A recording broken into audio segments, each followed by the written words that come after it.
1460 WVOX. Stay tuned now for the Racing for Heroes radio show with host Brett Morash on 1460 WVOX. All right, Racing for Heroes fans, it is Brett Morash. It is today, April 16th, 2021. We're here on 1460 AM for Racing for Heroes radio worldwide on WVOX, and I want to thank our sponsors, RFH Tactical Mobility, because we wouldn't be here without them. So today's show is really one of those ones where we're so lucky to have our old guests on. We have Jimmy Sprecher will be on a second time about drag racing, Colin, Garrett, who will be going down the list of all the cool things that happen with going to Talladega, which he'll be racing there next weekend. So be sure to tune in and look for the Xfinity Series for Colin. So just super excited. But without further ado, my friend, Army veteran, Jimmy Sprecher. Welcome aboard, Jimmy. Hey, how you doing, brother? I'm doing great, man. And how is your car doing? Everything good? I know you got a new diesel truck, so you can tell everyone how you had to get rid of your old one with like 500,000 miles or something crazy like that on it. We didn't get rid of the old one, man. But before we get started, I'd like to give my shout out to God, because without him in my life, I wouldn't be where I'm at. And every now and then we got to give him a shout out loud to everybody here. So I just wanted to get that out of the way and let everybody know that, hey, having him in my life changed it. And with friends like you is why we can do the Racing for Heroes. Amen to that, brother. Amen to that. The car's doing good. We had, Scott Embley from up north came down last weekend, and we figured some things out, and he got in the seat and helped me out and told me some things. He's got a lot more seat time than I do, and it was really helpful. So we got it running good.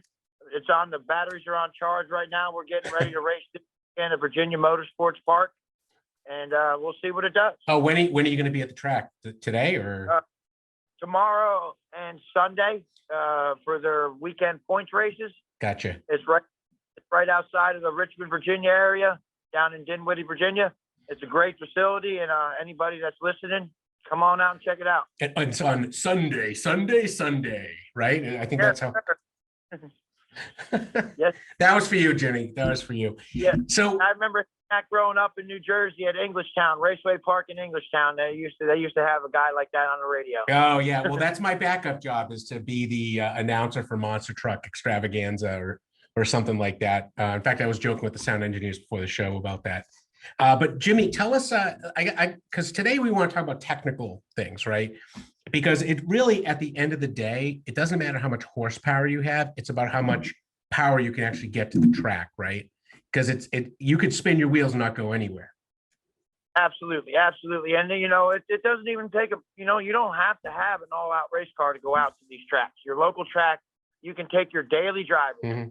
It's about staging the car right and getting to the finish line at the same time every time.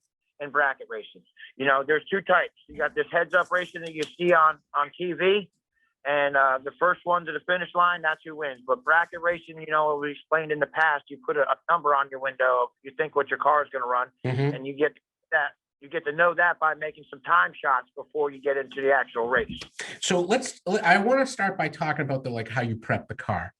So because it's really the engine, the transmission, and then the wheels themselves, right? Like, and how all that works together, because you can blow a transmission any day of the week, right?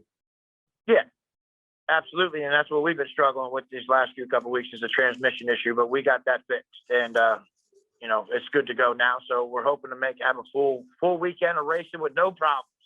Yeah, I should hope so. So Jimmy, talk us through the way it works, because there's the whole area, right? It's like the burnout box, then where the start line is with the tree, and then sort of that quarter mile before you hit the finish line. So how does that whole process work for those people who don't really get it? I'll break it down. I do it. This is my routine. I get when we have the staging lanes when we're getting ready to race. Mm-hmm. Yeah, I like to get all buckled in and make sure my engine temperature, my oil temperature, and my transmission temperatures are all the same. The tire pressures are the same every run, front and rear. Mm-hmm. You want to make sure that's the same. And with bracket racing, doing everything the same every time, to fueling up after every run, so you have the same amount of fuel for the same amount of weight. I mean, it gets that, you know, you can be that technical with it. So, I mean, that's the key to getting to the finish line. The same every time is making sure all that stuff is right. Your temperature, tire pressure, you know, and hitting your shift points. Like I said, with an all-out race car like mine, that's all crucial. But you can still get out there in your daily driver. Like I said, in the staging lanes, I'll make sure all my temperatures are right. I'll pull underneath the tower, and then that's the last time I look at the gauges. Roll forward and roll into that water box. You know, the tracks put water down to spin your tires easy, and you want a certain amount of heat in your tires. Wait a second. So what you're saying is the track actually wets down that part of the burnout box, so like you can warm the tires? That's wild. Yeah, they'll spray some water down because, you know, like some cars, you know, like mine that have big 14-inch slicks on the back, it takes a little extra to get them tires free. You don't want to just do it on a hard surface because that's real hard on the parts. So they make it a little easier. You roll through that. And like I said, my car has what's called a line lock button. You step on the brake pedal, you hit that, and that just applies the brakes to the front tires and lets the back wheels spin freely. You know, there's no brake pressure on the back. So you do your burnout till your desired time. I like to count depending on how hot it is. That number will change. If it's a little colder out, I might throw a little more heat in the tires and count a little longer. And then I let go of my line lock and roll forward. And once that's right, then like I say, I like to put my car in neutral, bring it up to like 3,500 and sit there for like 3 or 4 seconds to clear the carburetor out. Then I put it in drive, first gear. And then you come up to the pre-stage, right? Like where the tree is, right? Which is the lights we all see on TV at the start line, right? And how does that work? I think there's like a pre-stage stage, and then sort of like the amber lights to green, right? And then there's red if you fall. Correct. Yeah, there's a pre-stage that says, you know, there's one on each lane. Each lane is timed differently in bracket racing. So once them pre-stages, my side and the other driver's side is lit, we're pretty much ready to go. And then, you know, you bump in from that pre-stage to the stage light is about 7 inches. Okay. You know, tracks might be a little different here and there, but that's usually 7 inches. And once that second bulb. And Jimmy, who's lining you up for that? Is that like your guy or is it someone else? No, we just do it. You know, we're not like the pros. Most of us bracket racers, we just line up. We look at the track. There'll be some dull marks on the track from the cars in front of us. That'll be called the group. That's where you want to make sure your back tires are in, and you just learn that from seat time. Or if you're new, go out to the track and ask somebody for help. They'll gladly help you, your local track. And very good. Once them 3 stages are lit, and then I roll in to set my stage light on. That other guy has 7 seconds. He's got to get in there and light his stage light. Yeah, and then does that start the countdown though? Like you both get the green at the same time? No, we don't get the green at the same time in bracket racing. Like I said, if I have a 10 style on my car, the other person has a 50-second time, they'll get a 5-second head start. You know, his side of the tree will come down 5 seconds before my side will start. And like I said, anybody can do this. You know, anybody can get out there in their daily driver, go to their local track. That's what's great about drag racing. You don't have to have an all-out race car to do this. Wait, so I could like take my minivan? I don't own one, but if I had one, I could take it. Absolutely. Go out there and hurt some feelings with it. Trust me, I've seen it. Well, you get some sleepers, right? Yes. As long, well, like I said, with bracket racing, a majority of the time it's done on reaction time to your light, like individually. All right, say we're both leaving at 10 seconds flat, and it takes me a second to react, and the other guy a half a second to react. We would be leaving at the same time by the tree, but he's got a half a second jump on me because I was slower than I didn't react to the starting line light as quick as he did. Right. So when you guys get into the finish line, he technically wins, right? Yeah. If he gets there and doesn't go faster than 10 seconds, he wins. Gotcha. So, but what that just gave him was half a second. I know I'm using outrageous numbers in some of my drag racing. Like what? But he had a half a second to get out of the throttle or step on the brakes to make sure he didn't go faster than 10 seconds. And how many miles per hour are you going when you hit the finish line, Jimmy? Roughly. 4 mile, I'm about 135, and 8 mile, about 110. Just a little bit up there, right? A little bit. Yeah, but it's not like, I mean, top fuel cars are getting much faster than that, right? I mean, like Big Daddy John Garlitz type stuff. Yeah, they get up to like 330 miles an hour in 1,000-foot dead stop. Oh man. Yeah, it's crazy. It's crazy how they can get from a dead stop 1,000 foot. They're going 300 plus mile an hour. It's insane. And I'm gonna tell you, if you ever get the chance to go to a national event, you got to go and experience it. TV does it no justice. You'll understand. You'll be hooked. You'll be hooked. Yeah, because I remember, you know, when I was younger, I used to go to Englishtown. I think that part of the track's gone now, the drag strip, but there's still places around. Yeah, there's still plenty of places around. You know, you got Empire up in New York that I'm looking to visit here in a couple of weeks, hopefully. There's an Island Dragway in New Jersey. I think that ATCO is, in New Jersey still. But, you know, they're slowly closing, and we need people to get out and spectate and watch. I know we were in chaos last year and weren't allowed a lot of spectators, but we can, you know, hopefully get out there this year, support our local tracks, and keep them open. You know, one thing that occurred to me, though, Jimmy, is that the kids today are not getting, they don't have the muscle cars like we had as kids growing up, right? They're not driving a Dart or a Nova or something cool like that. So do you think that that's part of the issue, is that like they just don't have the same opportunities as we did? I don't know what it is, because they can take any car out there. Like I was saying, you can take your Chevy. I ain't got no Chevette. I can take my 4Runner with my mud tires. You can do it. Yeah, you can go out there, literally go out there with any vehicle, and race at your local track on any given weekend that they're having a race. Gotcha. And so like, so how would that work though in like a bracket race? Like if I took my 4Runner, right, which is probably going to be at maybe 60 miles per hour the quarter mile, maybe, versus you, can we line up next to each other? Is that like, could that theoretically happen?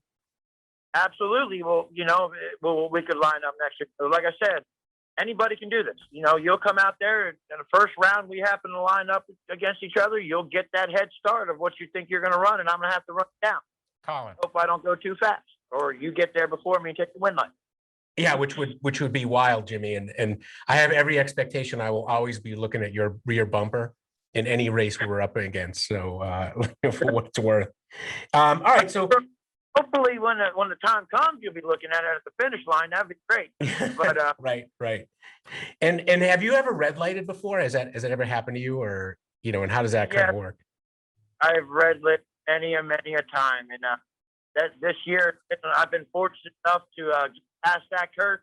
I did a lot of watching videos over the winter and doing some things to get my screwed on straight, because the car has always been excellent.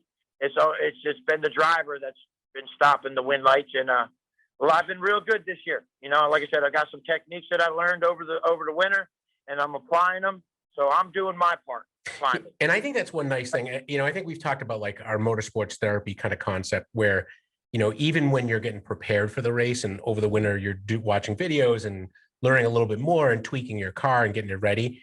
Like that gives catharsis in a different way, but it still gives catharsis like you being in behind the wheel. It's all relevant, man. Everything is relevant. I mean, like drag racing is mental. It is an extremely mental sport. I mean, everything is. It's all about the mindset. You get your mindset straight, you're going to perform at your top performance in anything in life. You know, whether it's just regular work or, you know, a sport. You know, you just live a better quality of life when you have your head screwed on straight. And I'm, you know, like I said, that's one that I'm so grateful for the Racing for Heroes for helping me get that where it needs to be.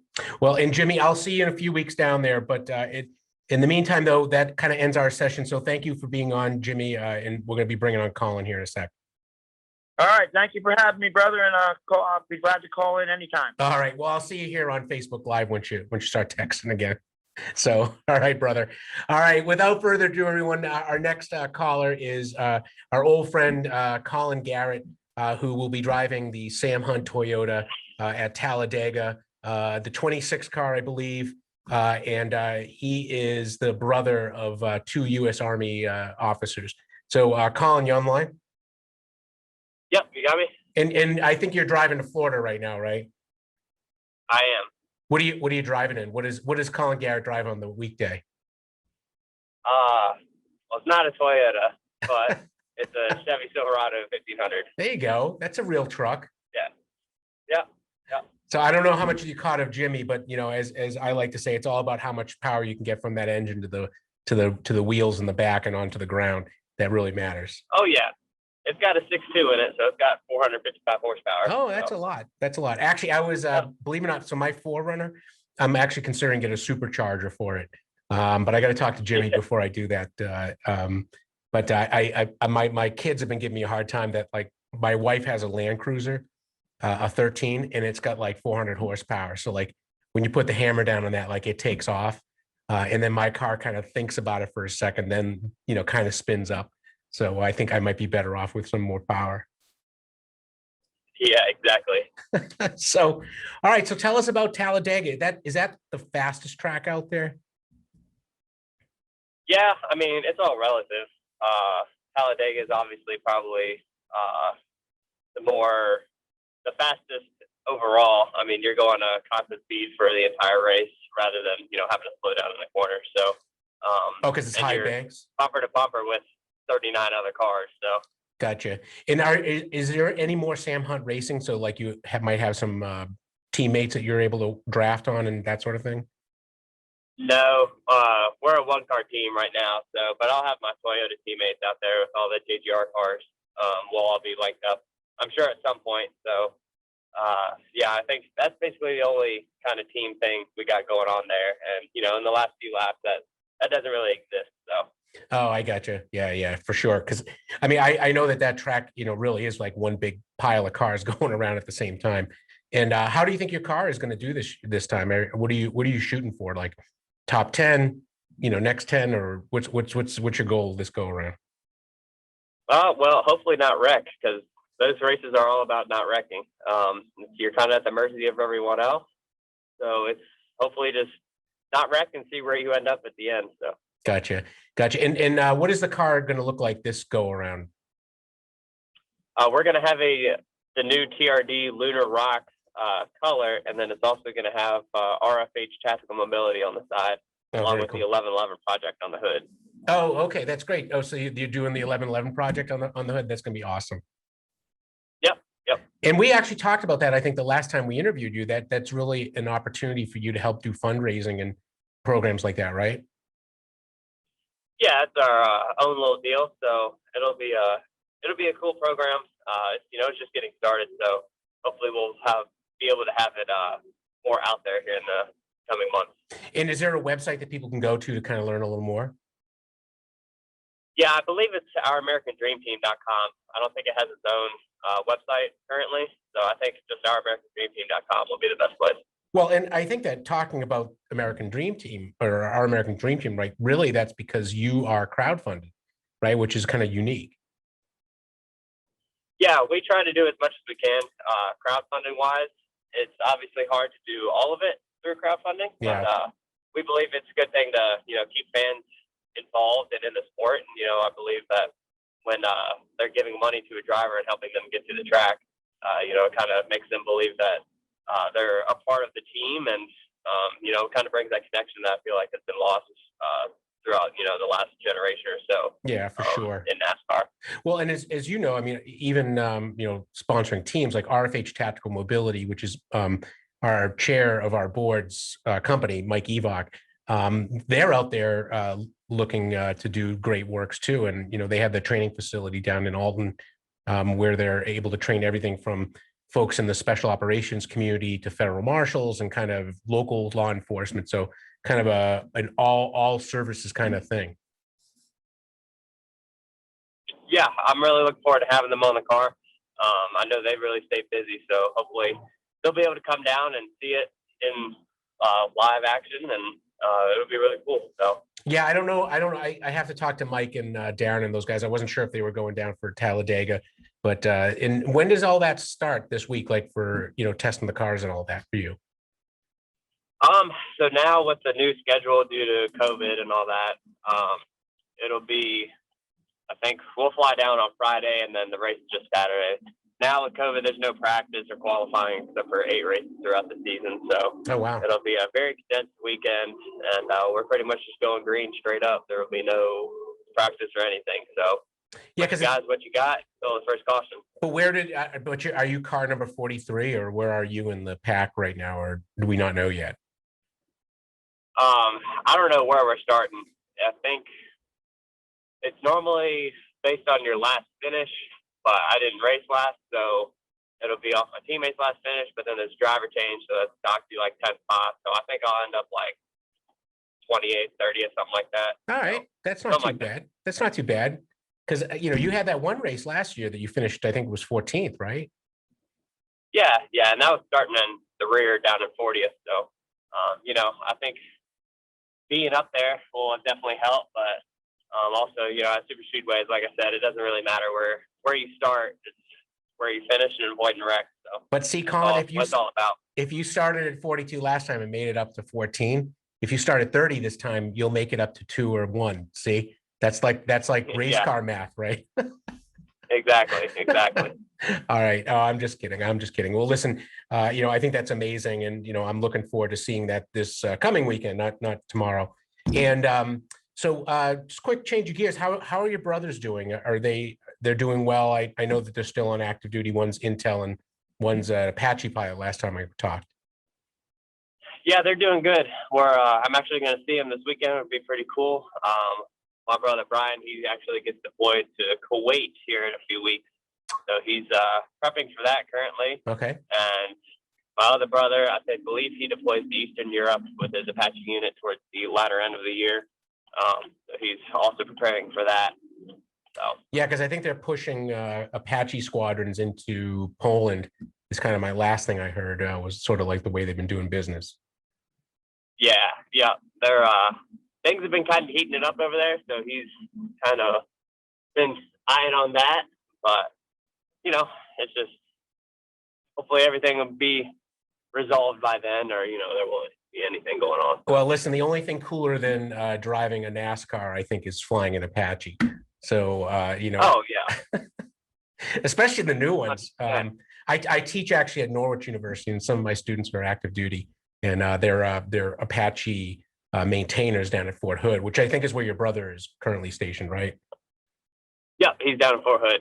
Yeah, which is 1st Cavalry, I think, is the big Army division down there, but I don't know what squadron he might be part of or how that kind of works. Yeah, he's 1st Cav. There you go. So he gets to wear the hats and the spurs then. Yeah, that is not his favorite part of it. My mom was not pleased because he wasn't exactly smiling in his picture. So. But he was making the mean face, like that's the one that's supposed to terrorize the Russians, so they know what they have coming at them. See, that's why you got to change your mom's paradigm. That this is really about intimidation. Exactly. All right, hey Colin. So before I let you go, because we're kind of coming in the last few minutes here, and I do want to talk about some events we've come up for Racing for Heroes. Any other tips and techniques for the regular driver out there, especially since you're driving your Silverado? Don't be stupid. I think that's basically the only thing, and go the speed limit or above. I think those are my 2 things. Don't drive too slow. Don't drive yes. That's the one thing I hate is people that drive slow. So especially in the left lane. So exactly. Now you're not one of those guys that flashes your lights like you're on the Autobahn or anything like that, right? When you're coming up behind someone. No, that'd be my brother Brian. He does that a lot though. No, that is a pet peeve of mine. So yeah, because I was actually talking to Adam Benaway, who's one of our other drivers, as you know, that I was stationed in Japan, and in Japan, if the traffic starts to slow down suddenly, everyone turns their hazards on. So it's like super warnings. Like I have that hardwired into my brain. So I think there are some nice techniques out there that I think are safety things or just kind of good driving things. Yeah. All right. Yeah. Well, Colin, listen, I'll let you go and let you keep driving down to Florida. But listen, I want to thank you for being on the show, and I'm looking forward to seeing you out on the track next week. Yeah, I'm really looking forward to wheeling the old number 26 Toyota Supra with RFH Tactical Mobility. I think it'll be a good weekend for us and a good chance to get back in the car. Roger that. And please tell Sam Hunt that we said hi, and we're always happy to see, you in his car. And then, as part of the team. Yeah. So, all right. Well, I will. Thanks, Colin. Okay, everyone. We are getting to the last 2 minutes of the show. I do want to talk about a couple of Racing for Heroes things coming up. As you know, we are a nonprofit. So, if you like what you hear here on the radio, please come check out our website. It's www.racingforheroes.org. We are based in Virginia as far as like where the headquarters is, but we really have drivers all over the country. So if you want to help support getting a driver, fly in the Racing for Heroes colors, or some of the other programs that we have like health and wellness, and to help with PTSD, then, I would ask you to consider making donations for us out there. The other thing I want to talk about is that we do have a fundraiser coming up. It's a 2-for-1 weekend, or a twofer, as I like to say, on May 8th and 9th, which of course is Mother's Day. But we have Gunning with Green Berets coming up, which is an opportunity for you to shoot all sorts of crazy weapons, from the 50 cal machine gun to AK-47s and everything in between. That'll be on May 8th. And then on May 9th, which is Mother's Day, we're going to have our open house at our headquarters down in Alton, Virginia, where we will have an opportunity to do some off-road driving drills, or take yourself on the track. And if you have kids, you can bring them on the track and we'll do defensive driving drills. A little bit of everything. Should be super exciting, but we are absolutely loving what we're doing, and we want to have an opportunity to share that with you. And once again, that's May 8th and 9th, 2-for weekend. Please look it up on racingforheroes.org's website. And with that, we're about ready to cut to the Racing for Heroes theme song a little further down the road by the real Doug Lane. Take care, everyone. Chasing it just won't wait. It's just a little farther down the road.